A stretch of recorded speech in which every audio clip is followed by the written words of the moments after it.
In today's tutorial, I will show you how to protect multiple sheets at once with Kutools for Excel.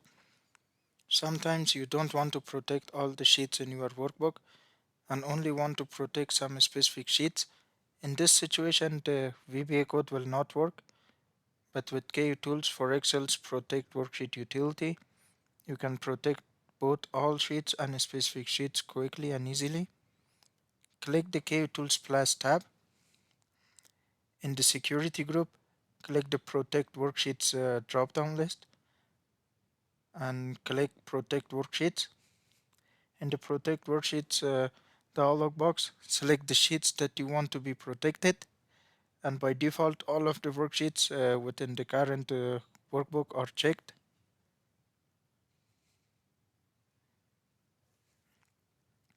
And click the OK button, and then type and confirm the password in the Protect Worksheet dialog box. ABC123 ABC123. Then click the OK button, and the selected worksheets have been protected.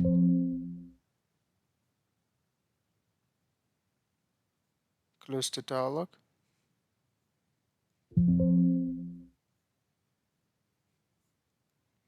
As you can see, it's not protected, the sheet 1, because we unchecked this sheet from the protect sheet dialog box. Thanks for watching, and please subscribe for more videos.